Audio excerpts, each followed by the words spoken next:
ਵਾਹਿਗੁਰੂ ਜੀ ਕਾ ਖਾਲਸਾ ਵਾਹਿਗੁਰੂ ਜੀ ਕੀ ਫਤਿਹ। अस्सलाम वालेकुम आदाब वर्ज मैं ਤੁਹਾਡੀ ਹੋਸਟ ਨੀਲਮ ਕੋਟ ਮੈਂ ਟੀਵੀ 84 ਸਾਰੇ ਦਰਸ਼ਕਾਂ ਤੇ ਸਰੋਤਿਆਂ ਨੂੰ ਜੀ ਆਇਆਂ ਕਹਿੰਦੀਆਂ ਪ੍ਰੋਗਰਾਮ ਸੱਚੋ ਸੱਚ ਵਿੱਚ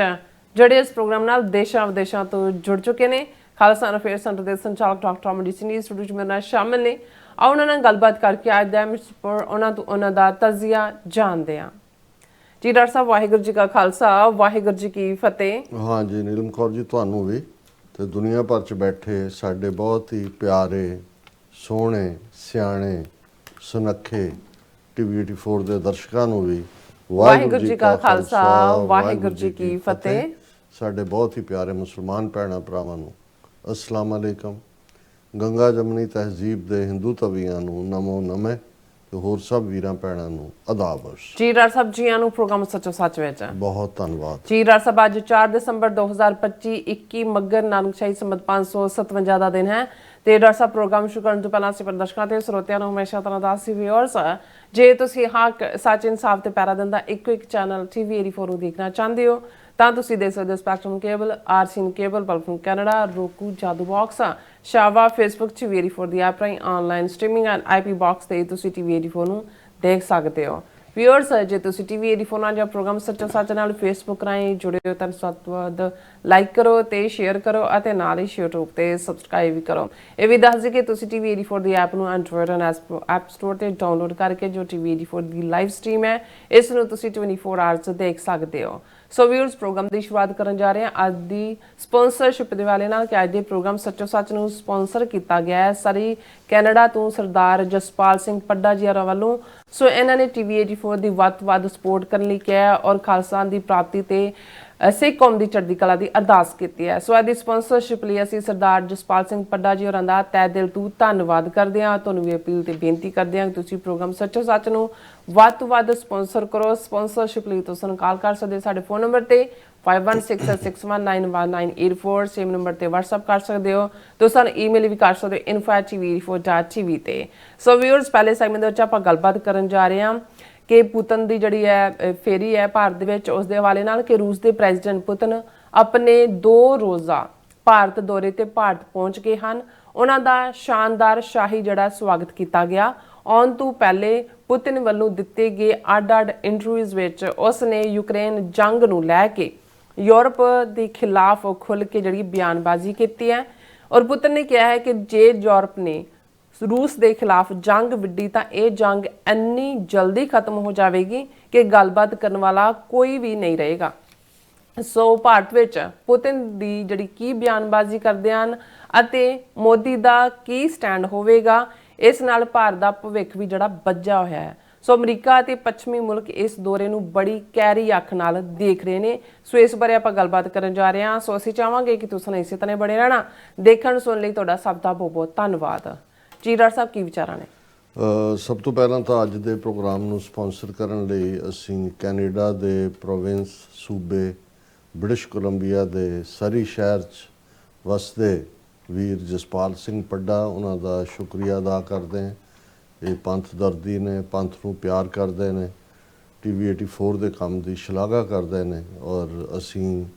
ਇਹਨਾਂ ਦਾ ਬਹੁਤ ਬਹੁਤ ਸ਼ੁਕਰੀਆ ਅਦਾ ਕਰਦੇ ਹਾਂ। ਇਸ ਵੇਲੇ ਇਕੱਲਾ ਹਾਲਾਂਕਿ ਦੁਨੀਆ ਦੇ 194 ਮੁਲਕ ਨੇ ਔਰ ਹਰ ਮੁਲਕ ਦੇ ਦਾ ਹੈਡ ਆਫ ਦਾ ਸਟੇਟ ਜਾਂ ਕੋਈ ਦੂਸਰੇ ਮੁਲਕਾਂ ਦੇ ਵਿੱਚ ਜਾਂਦੇ ਨੇ ਉਹਨਾਂ ਦੇ ਇੰਟਰਸਟ ਜੁੜੇ ਹੁੰਦੇ ਨੇ ਤੇ ਜੇ ਇਹ ਕਹਿਣਾ ਹੋਏ ਕਿ ਪਿਛਲੇ ਲਗਭਗ 2014 ਤੋਂ ਲੈ ਕੇ ਹੁਣ ਤੱਕ 11 ਸਾਲਾਂ ਦੇ ਵਿੱਚ ਮੋਦੀ ਦੁਨੀਆ ਦਾ ਇਹੋ ਜਿਹਾ ਪ੍ਰਾਈਮ ਮਿਨਿਸਟਰ ਹੈ ਜਿਹਨੇ ਸਭ ਤੋਂ ਜ਼ਿਆਦਾ ਮੁਲਕਾਂ ਦਾ ਦੌਰਾ ਕੀਤਾ। ਜੇ ਨਿੱਕੇ ਜਿਹੇ ਕੋਈ ਗਿੰਨੀ ਪਪੂਆ ਵਰਗੇ ਮੁਲਕ ਵੀ ਗਿਆ ਤਾਂ ਉਹਨੂੰ ਵੀ ਇੰਡੀਅਨ ਗੋਦੀ ਮੀਡੀਆ ਉਛਲ ਕੇ ਕਹਿੰਦਾ ਸੀ ਕਿ भारत का कोई प्रधानमंत्री अभी तक जहाँ नहीं गया वहाँ मोदी जी पहुँचे। और उन्होंने बारे उन्होंने जोड़ा सोशल मीडिया के उत्ते ਜਿਹੜੇ ਕ੍ਰਿਟੀਕਲ ਨੇ ਮੋਦੀ ਦੇ ਉਹਨਾਂ ਨੇ ਜੋ ਕਿ ਬਣਾਇਆ ਹੋਇਆ ਕਿ ਮੋਦੀ ਭਾਰਤ ਤਾਂ ਸਿਰਫ ਟੈਚੀ ਰੱਖ ਕੇ ਨਵੇਂ ਕੱਪੜੇ ਚੱਕਣ ਆਉਂਦਾ ਤੇ ਫਿਰ ਚੜ ਜਾਂਦਾ ਅਗਲੇ ਜਹਾਜ਼ ਤੇ। ਔਰ ਇਹ ਕਦੇ ਕੋਈ ਬਹੁਤੀ ਖਬਰ ਨਹੀਂ ਬਣਦੀ। ਇਸੇ ਤਰ੍ਹਾਂ ਜਿਹੜਾ ਇੰਟਰਨੈਸ਼ਨਲ ਲੈਵਲ ਦੇ ਉੱਤੇ G20 G8 ਬਹੁਤ ਸਾਰੇ ਸਮਿਟਸ ਨੂੰ ਲੈ ਕੇ ਉਸ ਬਾਰੇ ਜ਼ਰੂਰ ਖਬਰ ਹੁੰਦੀ ਹੈ ਕਿ ਸਾਈਡ ਲਾਈਨ ਤੇ ਕੌਣ ਕਿਹਨੂੰ ਮਿਲੇਗਾ, ਉਹ ਉਹਨੂੰ ਮਿਲੇਗਾ ਕਿ ਨਹੀਂ ਮਿਲੇਗਾ। ਲੇਕਿਨ ਮੈਨੂੰ ਇਹ ਲੱਗਦਾ ਹੈ ਵੀ ਜਿੰਨੀ ਹਾਈ ਪ੍ਰੋਫਾਈਲ ਵਿਜ਼ਿਟ ਇਸ ਵੇਲੇ ਰਸ਼ੀਅਨ ਪ੍ਰੈਜ਼ੀਡੈਂਟ ਪੁਤਿਨ ਦੀ ਭਾਰਤ ਦੀ ਹੈ, ਇਸ ਦੇ ਉੱਤੇ ਹੀ ਨਹੀਂ ਕਿ ਭਾਰਤ ਦੀਆਂ ਬਹੁਤ ਸਾਰੀਆਂ ਹੋਪਸ ਹਿੰਜ ਕਰਦੀਆਂ ਨੇ। ਔਰ ਕਿਉਂਕਿ 11 ਸਾਲ ਅਮਰੀਕਾ ਨਾਲ ਦੋਸਤੀ, ਹਾਊਡੀ ਮੋਡੀ, ਨਮਸਤੇ ਟਰੰਪ, ਔਰ ਇਹਨਾਂ 11 ਸਾਲਾਂ 'ਚ ਜਿੰਨਾ ਮੋਦੀ ਟਰੰਪ ਹਵਨ ਕਰਾਏ ਕਿ ਜਿਹੜੇ ਟਰੰਪ ਦੇ ਮੂੰਹ ਨੂੰ ਲਾਏ। ਔਰ ਹੁਣ ਜਿਵੇਂ ਪਿਛਲੇ 9-10 ਮਹੀਨੇ ਦੇ ਵਿੱਚ ਟਰੰਪ ਨੇ ਇਹਨਾਂ ਨੂੰ ਕਸੋਨੇ ਨਹੀਂ ਫੇਰਿਆ, ਡਾਂਗਾ ਵੀ ਨਹੀਂ, ਕੱਲੀਆਂ ਡਾਂਗਾ ਤੱਕ ਮਹਿਦੂਦ ਨਹੀਂ, ਜਿੰਨੀ ਹਿਊਮਿਲੀਏਸ਼ਨ। ਔਰ ਇਹ ਵੀ ਸੋਸ਼ਲ ਮੀਡੀਆ ਤੇ ਕੁਇਜ਼ ਹੁੰਦਾ ਹੈ ਕਿ ਦੱਸੋ ਦੁਨੀਆ ਦਾ ਸਭ ਤੋਂ ਜ਼ਿਆਦਾ ਜਿਸ ਨੂੰ ਬੇਅਦਬ ਕੀਤਾ ਗਿਆ ਜਾਂ ਜਿਸ ਦੀ ਖਿੱਲੀ ਉਡਾਈ ਗਈ ਜਾਂ ਜਿਸ ਨੂੰ ਨੀਵਾਂ ਦਿਖਾਇਆ ਗਿਆ, ਉਹ ਪ੍ਰਧਾਨ ਮੰਤਰੀ ਕੌਣ ਹੈ? ਔਰ ਜ਼ਾਹਰ ਹੈ ਕਿ ਮੋਦੀ ਦਾ ਨਾਂ ਆਉਂਦਾ, ਵੀ ਉਹੀ ਮੋਦੀ ਜਿਹੜਾ ਇਹ ਕ੍ਰੈਡਿਟ ਲੈਂਦਾ ਸੀ ਕਿ ਉਸਨੇ ਵਿਸ਼ਵ ਗੁਰੂ ਬਣਾ ਦਿੱਤਾ ਭਾਰਤ ਨੂੰ। ਔਰ ਰਸ਼ੀਆ ਤਾਂ ਪਹਿਲਾਂ ਹੀ ਸਾਡੀ ਜੇਬ 'ਚ ਸੀ, ਹੁਣ ਅਮਰੀਕਾ, ਟਰੰਪ ਵੀ ਮੋਦੀ ਨੂੰ ਪੁੱਛ ਕੇ ਫੈਸਲੇ ਕਰਦਾ ਹੈ। ਸੋ ਉਹ ਸਾਰਾ ਜਿਹੜਾ ਉਹ ਆਲਰੇਡੀ ਇਹਨਾਂ ਦਾ ਰੈਪੂਟੇਸ਼ਨ ਤਾਂ ਜੇਲ੍ਹ 'ਚ ਹੋ ਚੁੱਕਾ ਹੈ। ਔਰ ਸ਼ਾਇਦ ਇਹੀ ਕਾਰਨ ਹੈ ਕਿ ਪੁਤਿਨ ਨੇ ਆਪਣੇ ਇੱਕ ਇੰਟਰਵਿਊ ਦੇ ਵਿੱਚ ਇਹ ਕਿਹਾ ਕਿ ਮੋਦੀ ਕਿਸ ਕਿਸਮ ਦੀ ਹਿਊਮਿਲੇਸ਼ਨ ਲੈ ਰਿਹਾ ਹੈ। ਤਾਂ ਸਾਹਮਣੇ ਹੈ ਕਿ ਵੀ 60 ਵਾਰ ਪ੍ਰੈਜ਼ੀਡੈਂਟ ਟਰੰਪ ਨੇ ਕਿਹਾ ਵੀ ਮੈਂ ਰੁਕਵਾਈ ਭਾਰਤ ਪਾਕਿਸਤਾਨ ਦੇ ਵਿੱਚ ਜੰਗ, ਮੋਦੀ ਦੀ ਇੰਨੀ ਹਿੰਮਤ ਨਹੀਂ। ਔਰ ਇਹ ਗੱਲ leader of the opposition Rahul Gandhi ਨੇ ਪਾਰਲੀਮੈਂਟ 'ਚ ਵੀ ਕਹੀ ਸੀ ਕਿ ਜੇ ਟਰੰਪ ਝੂਠ ਬੋਲਦਾ ਹੈ, ਘੱਟੋ ਘੱਟ ਭਾਰਤ ਦਾ ਪ੍ਰਧਾਨ ਮੰਤਰੀ ਜਿਹੜਾ 1,400,000,000 ਲੋਕਾਂ ਦੀ ਨੁਮਾਇੰਦਗੀ ਕਰਦਾ ਹੈ, ਇਹੀ ਖਲੋ ਕੇ ਪਾਰਲੀਮੈਂਟ 'ਚ ਕਹਿ ਦੇ ਕਿ ਯੂ ਆਰ ਏ ਲਾਇਰ, ਤੁਸੀਂ ਨਹੀਂ ਰੁਕਵਾਈ। ਔਰ ਇਸ ਸਭ ਦੇ ਬਾਵਜੂਦ ਪੁਤਿਨ ਨੇ ਵੀ ਜਿਹੜੀ ਇੱਕ ਕਮੈਂਟ ਕੀਤਾ, ਬੜਾ ਉਹ ਟਰਨ ਅਰਾਊਂਡ ਕਰਨ ਵਾਲਾ ਸੀ, ਉਹਨੇ ਭਾਰਤ ਦੇ ਲੋਕਾਂ ਨੂੰ ਕ੍ਰੈਡਿਟ ਦਿੱਤਾ ਕਿ ਜੀ ਉਹ ਇੰਨੇ ਕੁ ਬਾਣਖ ਨੇ ਕਿ ਉਹ ਆਪਣੀ ਬੇਇੱਜ਼ਤੀ ਕਦੇ ਵੀ ਬਰਦਾਸ਼ਤ ਨਹੀਂ ਕਰ ਸਕਦੇ। ਸੋ ਕਹਿਣ ਦਾ ਮਤਲਬ ਹੈ ਵੀ ਤੁਹਾਡੇ ਪ੍ਰਧਾਨ ਮੰਤਰੀ ਨੇ ਤਾਂ ਉਹ ਸਾਰੇ ਨੂੰ ਜਿਹੜਾ ਉਹ ਜ਼ਹਿਰ ਨੂੰ ਵੀ ਅੰਮ੍ਰਿਤ ਸਮਝ ਕੇ ਪੀਤਾ ਹੋਇਆ, ਕਿਉਂਕਿ ਉਹ ਜ਼ਾਹਰ ਹੈ ਵੀ ਐਸੇ ਭੇਤ ਨੇ, ਉਹਨੂੰ ਇਹ ਪਤਾ ਹੈ। ਔਰ ਟਰੰਪ ਵੀ ਐਵੇਂ ਨਹੀਂ ਪ੍ਰਵੋਕ ਕਰਦਾ, ਉਹਨੂੰ ਵੀ ਪਤਾ ਹੈ ਕਿ ਵੀ ਇਹਨਾਂ ਦੇ ਪਰ ਉਹ ਜੇ ਦੇਖਣਾ ਹੋਏ ਵੀ ਇਹਦੇ ਕੀ ਸਕੈਂਡਲ ਨੇ ਜਾਂ ਕੀ ਹੈ, ਉਹ ਜਿਹੜੇ ਸੁਬਰਾਮਨੀਅਮ ਸਵਾਮੀ RSS ਆਈਡੀਆਲੋਗ ਹੈ, ਉਹਨੇ ਇਸ ਹਫ਼ਤੇ 'ਚ ਫਿਰ ਇੰਟਰਵਿਊ ਜਿਹੜੇ ਨੇ ਦਿੱਤੇ ਨੇ, ਜਿਨ੍ਹਾਂ ਦੇ ਵਿੱਚ ਉਸਨੇ ਇਹਦੇ ਬਦ ਅਖਲਾਕ ਹੋਣ ਔਰ ਹੋਰ ਬਹੁਤ ਸਾਰੇ ਕਿ ਅਮਰੀਕਾ ਦੇ ਕੋਲ ਇਹਦੇ ਕੀ ਭੇਤ ਨੇ। ਔਰ ਇਹੀ ਕਾਰਨ ਹੈ ਕਿ ਚੀਨ ਦੇ ਖਿਲਾਫ ਵੀ ਉਹ ਨਹੀਂ ਬੋਲਿਆ, ਇਹਦੇ ਬਾਵਜੂਦ ਕਿ ਚੀਨ ਨੇ 4000 ਸਕੁਅਰ ਕਿਲੋਮੀਟਰ ਤੋਂ ਜ਼ਿਆਦਾ ਟੈਰੀਟਰੀ ਗਲਵਾਨ ਵੈਲੀ ਔਰ ਦੂਸਰੇ ਟਕਰਾਅ ਤੋਂ ਬਾਅਦ ਲਈ। ਹੁਣ ਇਸ ਸਭ ਦੇ ਬਾਵਜੂਦ ਕਿਉਂਕਿ ਭਾਰਤ ਨੇ ਇੱਕ ਸਟੇਜ ਤੇ ਜਦੋਂ ਕੋਲਡ ਵਾਰ ਚੱਲ ਰਿਹਾ ਸੀ, ਕੋਲਡ ਵਾਰ ਈਰਾ, ਹਾਲਾਂਕਿ ਭਾਰਤ ਨੇ ਆਪਣੇ ਆਪ ਨੂੰ ਗੁੱਟ ਨਿਰਪੇਖ ਕਿਹਾ ਸੀ ਕਿ ਨਾਨ ਅਲਾਈਨਡ ਮੂਵਮੈਂਟ, ਜਿਸ ਦੇ ਵਿੱਚ 100 ਦੇ ਕਰੀਬ ਮੁਲਕਾਂ ਨੂੰ ਸ਼ਾਮਲ ਕੀਤਾ। ਜੀ ਅਸੀਂ ਨਾ ਸੋਵੀਅਤ ਯੂਨੀਅਨ ਨਾਲ ਹੈ, ਨਾ ਅਮਰੀਕਾ ਨਾਲ ਹੈ। ਔਰ ਕਿਸੇ ਹੱਦ ਤੱਕ ਪਹਿਲੇ ਦੌਰ ਦੇ ਵਿੱਚ ਨਹਿਰੂ ਦੇ ਪੀਰੀਅਡ 'ਚ ਉਹਨੇ ਥੋੜ੍ਹਾ ਜਿਹਾ ਬੈਲੈਂਸ ਬਣਾਉਣ ਦੀ ਕੋਸ਼ਿਸ਼ ਵੀ ਕੀਤੀ, ਪਰ ਇੰਦਰਾ ਗਾਂਧੀ ਨੇ ਤਾਂ ਬਿਲਕੁਲ ਟੋਟਲੀ ਆਪਣੇ ਸਾਰੇ ਆਂਡੇ ਜਿਹੜੇ ਨੇ ਸੋਵੀਅਤ ਯੂਨੀਅਨ ਦੇ ਜਿਹੜਾ ਉਹ ਟੋਕਰੀ ਦੇ ਵਿੱਚ ਹੀ ਪਾ ਦਿੱਤੇ ਸੀ। ਨਤੀਜੇ ਦੇ ਤੌਰ ਤੇ 1971 ਦੇ ਵਿੱਚ ਜਦੋਂ ਕਿ ਭਾਰਤ ਪਾਕਿਸਤਾਨ ਜਿਹੜਾ ਜੰਗ ਹੁੰਦੀ ਹੈ, ਉਸ ਤੋਂ ਠੀਕ ਪਹਿਲਾਂ ਸੋਵੀਅਤ ਯੂਨੀਅਨ ਦੇ ਨਾਲ ਇੱਕ ਡਿਫੈਂਸ ਪੈਕਟ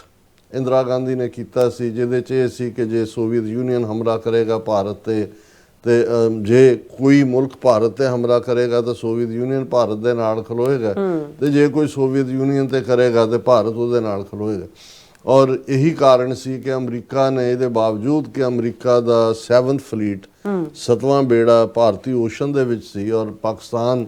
ਪੂਰੀ ਤਰ੍ਹਾਂ ਖੁੱਲ੍ਹ ਕੇ ਅਮਰੀਕਾ ਦੇ ਖੈਮੇ ਵਿੱਚ ਸੀ, ਉਹ ਬਗਦਾਦ ਪੈਕਟ ਹੋਏ ਜਾਂ ਦੂਸਰੇ ਜਿਹੜੇ ਉਹਨਾਂ ਨੇ ਪੂਰੀ ਸਾਰਾ ਜੇ ਭਾਰਤ ਨੂੰ ਅਸਲਾ ਔਰ ਵੈਪਨਰੀ ਔਰ ਉਹਨਾਂ ਦੀ ਟੈਕਨੋਲੋਜੀ ਔਰ ਆਇਰਨ ਪਲਾਂਟ ਔਰ ITTs ਇਹ ਸਾਰੀਆਂ ਸੋਵੀਅਤ ਯੂਨੀਅਨ ਬਣਾ ਕੇ ਦਿੰਦਾ ਸੀ ਤੇ ਪਾਕਿਸਤਾਨ ਅਮਰੀਕਾ ਤੋਂ ਹੀ ਹਥਿਆਰ ਖਰੀਦਦਾ ਸੀ। ਲੇਕਿਨ ਕਿਉਂਕਿ ਇਹ ਡਿਫੈਂਸ ਪੈਕਟ ਭਾਰਤ ਔਰ ਸੋਵੀਅਤ ਯੂਨੀਅਨ ਦੇ ਵਿਚਾਲੇ ਹੋਇਆ ਸੀ ਔਰ ਅਮਰੀਕਾ ਕਿਸੇ ਵੀ ਵੱਡੀ ਜੰਗ ਦੇ ਵਿੱਚ ਨਹੀਂ ਫਸਣਾ ਚਾਹੁੰਦਾ ਸੀ, ਆਲਰੇਡੀ ਅਜੇ ਵੀਅਤਨਾਮ ਦੇ ਵਿੱਚ ਜੋ ਅਮਰੀਕਾ ਦੇ ਨਾਲ ਹੋਇਆ ਉਹਦੇ ਜ਼ਖਮ ਰਿਸਦੇ ਸੀ। ਇਹੀ ਕਾਰਨ ਹੈ ਕਿ ਉਹਨਾਂ ਦਾ 7th ਫਲੀਟ ਜਿਹੜਾ ਓਸ਼ਨ ਦੇ ਵਿੱਚ ਘੁੰਮਦਾ ਰਿਹਾ। ਲੇਕਿਨ 14 ਦਿਨਾਂ ਦੀ ਜਿਹੜੀ ਹੈ ਜੰਗ ਤੋਂ ਬਾਅਦ ਭਾਰਤ ਨੇ ਪਾਕਿਸਤਾਨ ਨੂੰ 2 ਹਿੱਸਿਆਂ 'ਚ ਵੰਡ ਕੇ ਮਸ਼ਰਕੀ ਪਾਕਿਸਤਾਨ ਨੂੰ ਬੰਗਲਾਦੇਸ਼ ਦੇ ਤੌਰ ਤੇ ਡਿਕਲੇਅਰ ਕਰ ਦਿੱਤਾ ਸੀ। ਸੋ ਉਸ ਤੋਂ ਬਾਅਦ ਤਾਂ ਖੁੱਲ੍ਹ ਕੇ ਇੰਦਰਾ ਗਾਂਧੀ ਜਿਹੜੀ ਹੈ ਉਹ ਕੱਲ ਔਰ ਇੱਕ ਮਿਟਕਲਫ ਡਾਇਰੀ ਇੱਕ ਜਿਹੜਾ ਹੈ ਡਿਸੀਡੈਂਟ ਸੀ ਜਿਹੜਾ KGB ਲਈ ਕੰਮ ਕਰਦਾ ਸੀ, ਉਹ ਇੰਗਲੈਂਡ ਦੇ ਵਿੱਚ ਆ ਕੇ ਬੈਠਾ। ਜੇ ਉਹਦੇ ਤੁਸੀਂ ਪੇजेस ਦੇਖੋ ਤੇ ਉਹਦੇ 'ਚ ਤਾਂ ਉਹਨਾਂ ਨੇ ਕਿਹਾ ਵੀ ਕਿਵੇਂ ਕਿਸ ਹੱਦ ਤੱਕ ਇੰਦਰਾ ਗਾਂਧੀ ਉਹਨਾਂ ਦੇ ਪ੍ਰਭਾਵ ਥੱਲੇ ਸੀ, ਸੂਟਕੇਸ ਭਰੇ ਹੋਏ ਪੈਸੇ ਦੇ ਆਉਂਦੇ ਸੀ। ਔਰ ਇੰਦਰਾ ਗਾਂਧੀ ਬਾਰੇ ਉਹਨਾਂ ਨੇ ਖੁਫੀਆ 'ਚ ਕਿਹਾ ਵੀ ਇੰਨੀ ਕੰਜੂਸ ਹੈ ਕਿ ਪੈਸੇ ਰੱਖ ਲੈਂਦੀ, ਸੂਟਕੇਸ ਵੀ ਨਹੀਂ ਵਾਪਸ ਕਰਦੀ। ਔਰ ਫਿਰ ਉਹਨਾਂ ਨੇ ਕਿਹਾ ਕਿ ਵੀ ਈਵਨ ਦਿੱਲੀ ਦੀਆਂ ਸਟਰੀਟ ਲਾਈਟਸ ਦੇ ਉੱਤੇ, ਸੜਕਾਂ 'ਤੇ ਜਿੱਥੇ ਰੈੱਡ ਲਾਈਟ ਹੁੰਦੀ ਸੀ ਉੱਥੇ ਵੀ ਜਿਹੜੇ ਉਹ ਵਿੰਡੋਜ਼ ਰਾਹੀਂ ਅੰਦਰ ਉਹ ਪੁਸ਼ ਕਰਦੇ ਸੀ ਮਨੀ। ਉਹ ਪੂਰੀ ਲਿਸਟ ਹੈ ਕਿ ਕਿੰਨੇ ਜਰਨਲਿਸਟ, ਕਿੰਨੇ ਲੀਡਰ, ਕਿੰਨੇ ਆਪੋਜੀਸ਼ਨ ਦੇ, ਕਿੰਨੇ ਦੂਜੇ ਉਹ ਸੋਵੀਅਤ ਯੂਨੀਅਨ ਦੀ ਪੇਰੋਲ ਤੇ ਸੀ। ਔਰ ਜ਼ਾਹਰ ਹੈ ਕਿ ਇਹੀ ਕਾਰਨ ਸੀ ਕਿ ਜਦੋਂ ਫਿਰ 1979 ਦੇ ਵਿੱਚ ਸੋਵੀਅਤ ਯੂਨੀਅਨ ਨੇ ਅਫਗਾਨਿਸਤਾਨ ਦੇ ਉੱਤੇ ਹਮਲਾ ਕੀਤਾ। ਹੁਣ ਅੱਜ ਤਾਂ ਇਹ ਬੜੀ ਐਡਵੋਕੇਸੀ ਕਰਦੇ ਨੇ ਜੀ, ਅਫਗਾਨ ਸਾਡੇ ਦੋਸਤ ਔਰ ਅਸੀਂ ਹਮੇਸ਼ਾ, ਔਰ ਫਲਾਣਾ ਤੇ ਕਾਬਲੀ ਵਾਲਾ ਔਰ ਦੂਸਰੀਆਂ ਫਿਲਮਾਂ ਦੇ ਹਵਾਲੇ ਦੇ ਕੇ। ਲੇਕਿਨ ਇਹ ਲੋਕਾਂ ਜਿਹੜੇ ਲੋਕ ਐਨਾਲਾਈਜ਼ ਕਰਦੇ ਨੇ ਸਿਚੁਏਸ਼ਨਸ ਨੂੰ, ਉਹਨਾਂ ਦੇ ਉੱਤੋਂ ਕਦੇ ਫੈਕਟ ਲੁਕੇ ਨਹੀਂ ਹੁੰਦੇ ਕਿ 1979 ਦੇ ਵਿੱਚ ਜਦੋਂ ਸੋਵੀਅਤ ਯੂਨੀਅਨ ਨੇ ਅਫਗਾਨਿਸਤਾਨ ਦੀ ਸੋਵਰਨਿਟੀ ਨੂੰ ਤੋੜਦਿਆਂ ਹਮਲਾ ਕੀਤਾ ਅਫਗਾਨਿਸਤਾਨ ਤੇ, ਭਾਰਤ ਨੇ ਉਹਦੀ ਹਮਾਇਤ ਕੀਤੀ। ਉਦੋਂ ਭਾਰਤ ਕੋਈ ਅਫਗਾਨਿਸਤਾਨ ਦੇ ਲੋਕਾਂ ਨਾਲ ਤਾਂ ਨਹੀਂ ਖਲੋਤਾ ਕਿ ਬਈ ਉਹ ਤਾਂ 10 ਸਾਲ ਲੜਦੇ ਰਹੇ, ਉਹ ਅਮਰੀਕਨ CIA ਇਨਵੋਲਵ ਹੋ ਗਈ, ਪਾਕਿਸਤਾਨ ਦੀ ISI ਹੋ ਗਈ, ਮੁਜਾਹਿਦੀਨ, ਔਰ ਦੂਜਾ ਇੱਕ ਵੱਖਰੀ ਕਹਾਣੀ ਹੈ। ਲੇਕਿਨ ਫੈਕਟ ਆਫ ਦਾ ਮੈਟਰ ਇਹ ਹੈ ਕਿ ਭਾਰਤ ਕਿਉਂਕਿ ਪੂਰੀ ਤਰ੍ਹਾਂ ਸੋਵੀਅਤ ਬਲਾਕ ਦੇ ਵਿੱਚ ਜਾ ਚੁੱਕਾ ਸੀ, ਇਹੀ ਕਾਰਨ ਹੈ ਕਿ ਅਫਗਾਨਿਸਤਾਨ ਦੇ ਉੱਤੇ ਹਮਲੇ ਨੂੰ ਸਪੋਰਟ ਕੀਤਾ। ਇਸੇ ਤਰ੍ਹਾਂ ਸੋਵੀਅਤ ਯੂਨੀਅਨ ਨੇ ਜਿਹੜਾ ਹੰਗਰੀ ਨੂੰ ਦੇ ਉੱਤੇ ਅਟੈਕ ਕੀਤਾ, ਔਰ ਚੈਕੋਸਲੋਵਾਕੀਆ ਦੀ ਜੋ ਨੀਤੀ ਸੀ ਉਹਨੂੰ ਖੁੱਲ੍ਹ ਕੇ ਹਮਾਇਤ ਕਰਦੇ ਰਹੇ। ਹੁਣ ਜਦੋਂ ਕਿ ਅਸੀਂ ਉਸ ਦੌਰ ਤੋਂ 79 ਤੋਂ 99 'ਚ ਜੇ ਪਹੁੰਚ ਜਾਈਏ, ਜਦੋਂ ਸੋਵੀਅਤ ਯੂਨੀਅਨ ਦੇ 15 ਟੁਕੜੇ ਹੁੰਦੇ ਨੇ, ਔਰ ਸਮੁੱਚੇ ਕੋਲਡ ਵਾਰ ਈਰਾ ਦੇ ਵਿੱਚ ਜੇ ਦੇਖਣਾ ਹੋਏ, ਖਾਸ ਤੌਰ 'ਤੇ ਇੰਦਰਾ ਗਾਂਧੀ ਦਾ ਪੀਰੀਅਡ ਔਰ ਉਸ ਤੋਂ ਬਾਅਦ ਦਿਆਂ ਦਾ ਵੀ, ਕਿ ਭਾਰਤ ਨੇ ਜ਼ਿਆਦਾ ਵਾਰ ਅਮਰੀਕਾ ਦੇ ਖਿਲਾਫ ਵੋਟ ਕੀਤਾ UN ਜਨਰਲ ਅਸੈਂਬਲੀ 'ਚ ਦੈਨ ਸੋਵੀਅਤ ਯੂਨੀਅਨ ਇਟਸੈਲਫ। 1999 ਵਿੱਚ ਟੁੱਟ ਗਿਆ, ਉਹਦੇ 15 ਟੁਕੜੇ ਹੋ ਗਏ। ਇਹਨਾਂ ਨੂੰ ਵੀ ਲੱਗਾ ਭਾਰਤ ਨੂੰ ਕਿ ਵੀ ਹੁਣ ਇਹਨਾਂ ਦਾ ਜਿਹੜਾ ਵੱਡਾ ਰੋਲ, ਹਾਲਾਂ Russia as a big NTT ਰਿਹਾ ਵਿੱਚ, ਉਹ ਸਿਕਿਉਰਿਟੀ ਕੌਂਸਲ ਦੀ ਮੈਂਬਰਸ਼ਿਪ ਵੀ ਉਹਦੇ ਕੋਲ ਰਹੀ, ਅੱਜ ਵੀ ਹੈ। ਲੇਕਿਨ ਭਾਰਤ ਨੇ ਫਿਰ ਜਿਹੜਾ ਉਹ ਆਪਣਾ ਸ਼ਿਫਟ ਕਰਨਾ ਸ਼ੁਰੂ ਕਰ ਦਿੱਤਾ ਟੁਵਰਡਸ ਅਮਰੀਕਾ। ਔਰ ਅਮਰੀਕਾ ਦੇ ਵੀ ਜਿਹੜੇ ਆਪਣੇ ਇੰਟਰਸਟ ਸੀ, ਕਿਉਂਕਿ ਬਹੁਤ ਜਲਦੀ 5-7-10 ਸਾਲ ਦੇ ਵਿੱਚ ਵੀ ਜਿਹੜਾ ਜਦੋਂ 9/11 ਹੋ ਜਾਂਦਾ ਹੈ, ਅਮਰੀਕਾ ਦੇ ਖਿਲਾਫ ਵੱਡੀ ਕਾਰਵਾਈ ਹੈ, ਉਹ ਇਹ ਪੀਰੀਅਡ ਹੈ ਕਿ ਅਮਰੀਕਨ ਨੀਤੀ ਘਾੜੇ ਜਿਹੜੇ ਨੇ ਲੇਟ 90s ਤੱਕ ਪਹੁੰਚਦੇ ਹੀ ਭਾਰਤ ਵੱਲ ਝੁਕਣੇ ਸ਼ੁਰੂ ਹੋ ਗਏ। ਉਦੋਂ ਤੱਕ China as a super power emerge ਹੋਣੀ ਸ਼ੁਰੂ ਹੋਈ ਮਿਲੀਟੈਰਲੀ ਐਂਡ ਇਕਨੋਮਿਕਲੀ। ਔਰ ਉਸ ਨੂੰ ਫਿਰ ਕਾਊਂਟਰ ਕਰਨ ਦੇ ਲਈ ਜਿਹੜੀ ਅਮਰੀਕਨ ਨੀਤੀ ਘਾੜਿਆਂ ਨੇ ਭਾਰਤ ਨੂੰ as a bull walk against China develop ਕਰਨਾ ਸ਼ੁਰੂ ਕੀਤਾ। ਸੋ 25 ਸਾਲ ਦੀ ਇਹ ਕਹਾਣੀ ਜਿਹੜੀ ਕਿ 2025 ਦੇ ਵਿੱਚ ਫਿਰ ਜਿਹਦਾ ਪੂਰਾ ਜਿਹੜਾ ਰਿਵਰਸ ਗੇਅਰ ਲੱਗਦਾ ਹੈ, ਉਹ ਇਹੀ ਸੀ ਕਿ ਜੀ ਇੰਡੀਆ ਦੇ ਨਾਲ ਲੌਜਿਸਟਿਕ, ਇੰਡੀਅਨ ਵਾਟਰਸ ਦੇ ਵਿੱਚ ਸਾਂਝ, ਔਰ ਅਸੀਂ ਗ੍ਰੇਟ ਡੈਮੋਕ੍ਰੇਸੀ, ਅਸੀਂ ਜਮਹੂਰੀਅਤ ਦੀ ਮਾਂ ਤੇ ਫਲਾਣੇ ਟਮਕੇ, ਉਹਦੇ 'ਚੋਂ ਹੀ ਫਿਰ ਹਾਊਡੀ ਮੌਡੀ ਤੇ ਨਮਸਤੇ ਟਰੰਪ ਤੇ ਸਾਰਾ ਕੁਛ ਨਿਕਲਿਆ। ਲੇਕਿਨ ਇਸ ਪੀਰੀਅਡ ਦੇ ਵਿੱਚ ਬਹੁਤ ਸਾਰੀਆਂ ਤਬਦੀਲੀਆਂ, ਖਾਸ ਤੌਰ 'ਤੇ ਭਾਰਤ ਜਿਹੜਾ ਕਿ ਚੀਨ ਦੇ ਸਾਹਮਣੇ ਟਿਕ ਹੀ ਨਹੀਂ ਸਕਿਆ, ਨਾ ਉਹ ਗਲਵਾਨ ਦੇ ਮਾਮਲੇ 'ਚ, ਔਰ ਈਵਨ ਹੁਣ ਵੀ ਜਿਹੜੀ 7, 8, 9, 10 ਮਈ ਨੂੰ 4 ਰੋਜ਼ਾ ਪਾਕਿਸਤਾਨ ਨਾਲ ਟਕਰਾਅ ਹੋਇਆ। ਸੋ ਟਰੰਪ ਨੇ, ਔਰ ਇਸ ਸਾਰੇ 'ਚ ਖਾਸ ਤੌਰ 'ਤੇ ਇਹਦੇ ਬਾਵਜੂਦ ਕਿ ਅਮਰੀਕਾ ਜਿਹਨੂੰ ਕਹਿੰਦੇ ਨੇ ਐਕਸਟਰਾ ਮਾਈਲ ਗਿਆ ਭਾਰਤ ਨੂੰ ਅਕਮੋਡੇਟ ਕਰਨ ਲਈ। ਲੇਕਿਨ 3 ਸਾਲ ਪਹਿਲਾਂ ਜਦੋਂ ਰੂਸ ਨੇ ਯੂਕਰੇਨ ਦੇ ਉੱਤੇ ਹਮਲਾ ਕੀਤਾ, ਹਾਲਾਂ ਉਸ ਤੋਂ ਵੀ ਪਹਿਲਾਂ ਜੇ ਅਸੀਂ ਦੇਖਦੇ ਹਾਂ ਕਿ ਜਦੋਂ 2014 ਦੇ ਵਿੱਚ ਇਹਨਾਂ ਨੇ ਜਿਹੜਾ ਉਹ ਕ੍ਰੀਮੀਆ ਨੂੰ ਹੜੱਪਿਆ, ਕ੍ਰਾਈਮੀਆ ਦੇ ਉੱਤੇ ਰਸ਼ੀਆ ਨੇ ਕਬਜ਼ਾ ਕੀਤਾ। ਲੇਕਿਨ ਅਸੀਂ ਜੇ ਯੂਕਰੇਨ ਵਾਰ ਦੇ ਉੱਤੇ ਆਈਏ ਕਿ ਭਾਰਤ ਨੇ ਖੁੱਲ੍ਹ ਕੇ ਰੂਸ ਦੀ ਮਦਦ ਕੀਤੀ। ਜਿੰਨੀਆਂ UN ਜਨਰਲ ਅਸੈਂਬਲੀ ਦੇ ਵਿੱਚ ਵੋਟਾਂ ਸੀ, ਸਿਕਿਉਰਿਟੀ ਕੌਂਸਲ 'ਚ ਜੋ ਸੀ, ਅਦਰਵਾਈਜ਼ ਸੀ, ਕਦੇ ਕੰਡੈਮ ਨਹੀਂ ਕੀਤਾ ਕਿ ਭਾਈ ਸੋਵੀਅਤ ਯੂਨੀਅਨ ਨੇ ਰਸ਼ੀਆ ਨੇ ਇੱਕ ਰੈਕਗਨਾਈਜ਼ਡ ਮੁਲਕ ਯੂਕਰੇਨ ਦੀ ਸੋਵਰਨਿਟੀ ਨੂੰ ਵਾਇਲੇਟ ਕੀਤਾ। ਕਿਉਂਕਿ ਇਹ ਸਾਰਾ ਯੂਕਰੇਨ ਆਪਰੇਸ਼ਨ ਤਾਂ ਅਮਰੀਕਾ ਦਾ ਆਪਰੇਸ਼ਨ ਸੀ, ਨੈਟੋ ਰਾਹੀਂ ਉਹਨੂੰ ਪੁਸ਼ ਕਰ ਰਹੇ ਸੀ ਕਿ ਵੀ ਤੈਨੂੰ ਯੂਕਰੇਨ ਨੂੰ ਨੈਟੋ ਦਾ ਮੈਂਬਰ ਬਣਾਵਾਂਗੇ। ਔਰ ਦੂਸਰਾ ਇਹ ਇੱਕ ਵੱਖਰੀ ਕਹਾਣੀ ਹੈ ਕਿ ਉਹਦੇ ਚ ਅਮਰੀਕਨ ਬਿਟਰੇਅਲ ਵੀ ਹੈ ਰਸ਼ੀਆ ਦੇ ਨਾਲ, ਜਦੋਂ ਕਿ ਗੋਰਬਾਚੋਫ ਨੂੰ ਉਹਨਾਂ ਨੇ ਪ੍ਰੋਮਿਸ ਕੀਤਾ ਸੀ ਕਿ ਹੁਣ ਅਸੀਂ ਨੈਟੋ ਦੀ ਐਕਸਪੈਂਸ਼ਨ ਨਹੀਂ ਕਰਾਂਗੇ। ਉਹ ਇੱਕ ਡਿਫਰੈਂਟ ਐਂਗਲ ਹੈ, ਪਰ ਕਿਉਂਕਿ ਅਸੀਂ ਇੰਡੀਆ ਦੇ ਪਰਸਪੈਕਟਿਵ ਤੋਂ ਇਹ ਸਾਰਿਆਂ ਨੂੰ ਦੇਖ ਰਹੇ ਹਾਂ, ਔਰ ਆਲਰੇਡੀ ਰਸ਼ੀਆ ਦੇ ਉੱਤੇ ਸੈਂਕਸ਼ਨ ਸਨ ਜਦੋਂ ਉਹਨੇ ਕ੍ਰਾਈਮੀਆ ਹੜੱਪਿਆ, ਔਰ 3 ਸਾਲ ਪਹਿਲਾਂ ਯੂਕਰੇਨ ਦੇ ਉੱਤੇ ਜਿਹੜਾ ਫੁੱਲ ਫਲੈਜਡ ਅਟੈਕ ਸੀ ਉਸ ਨੂੰ ਵੀ ਭਾਰਤ ਨੇ ਖੁੱਲ੍ਹ ਕੇ ਸਪੋਰਟ ਕੀਤਾ। ਇਸ ਹੱਦ ਤੱਕ ਕਿ ਪ੍ਰੈਜ਼ੀਡੈਂਟ ਟਰੰਪ ਦੀਆਂ ਜਿਹੜੀਆਂ ਸਟੇਟਮੈਂਟਸ ਨੇ ਇਸ ਦੇ ਉੱਤੇ ਕਿ ਭਾਰਤ ਹੀ ਜਿਹੜਾ ਫਿਊਲ ਕਰ ਰਿਹਾ ਯੂਕਰੇਨ ਵਾਰ ਨੂੰ, ਇਹੀ ਨਹੀਂ ਕਿ ਇੰਟਰਨੈਸ਼ਨਲ ਫੋਰਮ ਦੇ ਉੱਤੇ ਰੂਸ ਦੇ ਨਾਲ ਭਾਰਤ ਖੜਿਆ, ਲੇਕਿਨ ਜਦੋਂ ਅਮਰੀਕਾ ਨੇ ਔਰ ਪੱਛਮੀ ਮੁਲਕਾਂ ਨੇ ਸੈਂਕਸ਼ਨਸ ਲਾਈਆਂ ਤੇ ਭਾਰਤ ਨੇ ਜਿਹੜਾ ਉਹ 2% ਕਰੂਡ ਆਇਲ ਰਸ਼ੀਆ ਤੋਂ ਲੈਂਦਾ ਸੀ ਉਹ ਆਪਣਾ 36-37% ਤੱਕ ਜਿਹੜਾ ਪਹੁੰਚਾ ਦਿੱਤਾ ਉਹਨੂੰ, ਰਸ਼ੀਆ ਨੂੰ, ਜਿਹੜਾ ਉਹਦੀ ਇਕਨੋਮੀ ਨੂੰ ਸਟੇਬਲ ਰੱਖਿਆ। ਔਰ ਉਸ ਸਭ ਦਾ ਨਤੀਜਾ ਸੀ ਕਿ ਅਮਰੀਕਾ ਨੇ ਜਦੋਂ ਪ੍ਰੈਜ਼ੀਡੈਂਟ ਟਰੰਪ ਨੇ ਟੈਰਿਫ ਲਾਈਨ ਲਈ, ਆਲਮੋਸਟ ਇੱਕ ਤਾਂ ਕਿੰਗ ਆਫ ਟੈਰਿਫ ਤਾਂ ਪਹਿਲਾਂ ਹੀ ਕਹਿ ਰਹੇ ਸੀ, ਲੇਕਿਨ 25% ਜਿਹੜੀ ਐਕਸਟਰਾ, ਔਰ ਭਾਰਤ ਇੱਕੋ ਇੱਕ ਮੁਲਕ ਹੈ ਜਿਹਦੇ ਤੇ 50% ਟੈਰਿਫ ਲਾਈ ਹੋਈ ਹੈ, ਜਿਹਦਾ ਨਤੀਜਾ ਹੁਣ ਅਸੀਂ ਦੇਖ ਰਹੇ ਹਾਂ ਅੱਜ ਜਿਹੜਾ ਡਾਲਰ ਦੇ ਮੁਕਾਬਲੇ 91 ਰੁਪਏ ਦੇ ਨੇੜੇ ਤੇੜੇ ਪਹੁੰਚ ਗਿਆ, ਔਰ ਜਿਸ ਤੇਜ਼ੀ ਨਾਲ ਸਲਾਈਡ ਡਾਊਨ ਕਰ ਰਿਹਾ ਕਿ ਉਹਨਾਂ ਦੀ ਐਕਸਪੋਰਟ ਘਟ ਗਈ ਹੈ, ਇੰਪੋਰਟ ਦੇ ਵਿੱਚ ਡਾਲਰ ਖਰਚਣੇ ਪੈ ਰਹੇ ਨੇ। ਔਰ ਇਹ ਅਮਰੀਕਾ ਨੇ ਮੈਸੇਜ ਦੇਣਾ ਸ਼ੁਰੂ ਕੀਤਾ, ਟਰੰਪ ਨੇ। ਬਾਈਡਨ ਐਡਮਿਨਿਸਟ੍ਰੇਸ਼ਨ ਤਾਂ ਉਹਦੇ 'ਚ ਕਿਉਂਕਿ ਬਿਲਕੁਲ ਜਿਹਨੂੰ ਕਹਿੰਦੇ ਨੇ ਕਿ ਵੀ 100 ਤੋਂ ਜ਼ਿਆਦਾ ਇੰਡੀਅਨ ਓਰੀਜਨ ਦੇ ਲੋਕ ਭਰੇ ਹੋਏ ਸੀ, ਇੰਡੀਆ ਜੋ ਕਰਦਾ ਰਿਹਾ, ਔਰ ਇਹਦੇ 'ਚ ਕੋਈ ਸ਼ੱਕ ਨਹੀਂ ਹੈ ਕਈ ਵਾਰ ਪ੍ਰੈਜ਼ੀਡੈਂਟ ਟਰੰਪ ਥੋੜੀ ਜ਼ਿਆਦਾ ਲਾਪਾ ਕਰ ਦਿੰਦੇ ਨੇ ਬਾਈਡਨ ਦੀ, ਪਰ ਕਾਫੀ ਦਾ ਉਹ ਹੱਕਦਾਰ ਵੀ ਹੈ। ਇੰਨਾ ਵੀਕ ਪ੍ਰੈਜ਼ੀਡੈਂਟ, ਇੰਨਾ ਤੁਸੀਂ ਅਮਰੀਕਾ ਨੂੰ ਝੋਕ ਰਹੇ ਹੋ, $2-3 ਟ੍ਰਿਲੀਅਨ ਯੂਕਰੇਨ ਨੂੰ ਏਡ ਦੇਣ ਤੱਕ ਪਹੁੰਚ ਗਏ ਹੋ ਕਿ ਜੀ ਰਸ਼ੀਆ ਦੇ, ਔਰ ਜਿਹੜਾ ਤੁਹਾਡੇ ਸਿਰ ਤੇ ਬੈਠਾ ਭਾਰਤ ਜਿਹਨੂੰ ਨਵਾਜ ਰਹੇ ਹੋ ਤੁਸੀਂ, ਉਹ ਤੁਹਾਡੇ ਮੁਲਕ 'ਚ ਵੀ ਟਰਾਂਸਨੈਸ਼ਨਲ ਰਿਪਰੈਸ਼ਨ ਕਰ ਰਿਹਾ ਹੈ। ਯੂਕਰੇਨ ਦੇ ਮੁੱਦੇ ਦੇ ਉੱਤੇ ਜਿਹੜਾ ਹੈ ਉਹ ਬਿਲਕੁਲ ਰੂਸ ਦੀ ਮਦਦ ਕਰ ਰਿਹਾ, ਔਰ ਤੁਸੀਂ ਉਸ ਦੇ ਉੱਤੇ ਬਿਲਕੁਲ ਚੁੱਪ ਬੈਠੇ ਹੋ। ਇਸੇ ਤਰ੍ਹਾਂ ਈਵਨ ਅਫਗਾਨਿਸਤਾਨ ਪਾਲਿਸੀ ਵੀ, ਹਾਲਾਂ ਤਾਲਿਬਾਨ ਦੇ ਨਾਲ ਗੱਲਬਾਤ ਤਾਂ ਟਰੰਪ ਨੇ ਇਨੀਸ਼ੀਏਟ ਕੀਤੀ ਸੀ ਆਪਣੀ ਪਹਿਲੀ ਟਰਮ ਦੇ ਵੇਲੇ, ਲੇਕਿਨ ਜਿਸ ਤਰ੍ਹਾਂ ਬਿਲਕੁਲ ਇੱਕ ਭੱਜੋ ਨਸੀ ਦੇ ਵਿੱਚ ਅਮਰੀਕਾ ਨੂੰ ਉੱਥੋਂ ਜਿਹੜਾ ਅਮਰੀਕਨ ਫੌਜਾਂ ਨੈਟੋ ਨੂੰ ਬਾਈਡਨ ਨੇ ਕੱਢਿਆ, ਔਰ ਲਗਭਗ $7-8 ਬਿਲੀਅਨ ਦੇ ਹਥਿਆਰ ਉੱਥੇ ਛੱਡ ਕੇ ਆ ਗਏ ਅਮਰੀਕਾ ਦੇ, ਜਿਹੜੇ ਅੱਜ ਉਹ ਤਾਲਿਬਾਨ ਰਜੀਮ ਪਾਕਿਸਤਾਨ ਦੇ ਖਿਲਾਫ ਦਹਿਸ਼ਤਗਰਦੀ ਦੇ ਵਿੱਚ ਇਸਤੇਮਾਲ ਕਰ ਰਹੇ। ਉਹ ਡਿਜ਼ਾਸਟਰ ਸੀ ਕਿ ਵੀ ਤੁਸੀਂ ਇੰਨਾ ਵੀ ਜਿਹੜਾ ਉਹ ਆਪਣਾ ਨਹੀਂ ਰੱਖ ਸਕੇ ਕੰਟਰੋਲ, ਔਰ ਈਵਨ ਜਿਹੜਾ ਬੈਡਗੈਮ 에ਅਰਪੋਰਟ ਔਰ ਦੂਜਾ ਵੀ ਜਿਹੜਾ ਉਹ ਸਾਰਾ ਉਹਨਾਂ ਦੇ ਹਵਾਲੇ ਕਰ। ਸੋ ਇਸ ਸਾਰੇ ਨੂੰ ਮੈਨੂੰ ਲੱਗਦਾ ਹੈ ਵੀ ਇਸ ਸਾਰੇ ਪਿਛੋਕੜ ਦੇ ਵਿੱਚ ਇਹ ਦੇਖਣ ਵਾਲੀ ਗੱਲ ਹੈ ਕਿ ਇਸ ਪੀਰੀਅਡ 'ਚ ਜੋ ਰਸ਼ੀਆ ਨੇ ਸਿਵਿਲੀਅਨਸ ਨੂੰ ਯੂਕਰੇਨ ਦੇ ਉੱਤੇ ਜਿਸ ਕਿਸਮ ਦਾ ਧਾਵਾ ਬੋਲ ਕੇ ਜੋ ਜ਼ੁਲਮ ਚੱਲ ਰਹੇ ਨੇ, ਆਲਰੇਡੀ ਇੰਟਰਨੈਸ਼ਨਲ ਕ੍ਰਿਮੀਨਲ ਕੋਰਟ ਜਿਹੜਾ ਹੈ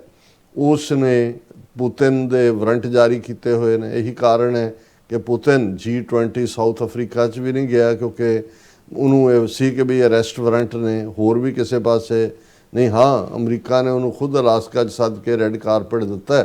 ਕਿਉਂਕਿ ਅਮਰੀਕਾ ਤਾਂ ਵੈਸੇ ਹੀ ਨਹੀਂ ਇੰਟਰਨੈਸ਼ਨਲ ਕ੍ਰਿਮੀਨਲ ਕੋਰਟ ਨੂੰ ਨਹੀਂ ਮੰਨਦਾ, ਕਿਉਂਕਿ ਇਹਨਾਂ ਦੇ ਆਪਣੀਆਂ ਵੀ ਕਮਜ਼ੋਰੀਆਂ ਨੇ ਜੋ ਇਹਨਾਂ ਦੀ ਫੌਜ ਬਾਹਰ ਜਾ ਕੇ ਕਰਦੀ ਹੈ। ਲੇਕਿਨ 3 ਸਾਲ ਬਾਅਦ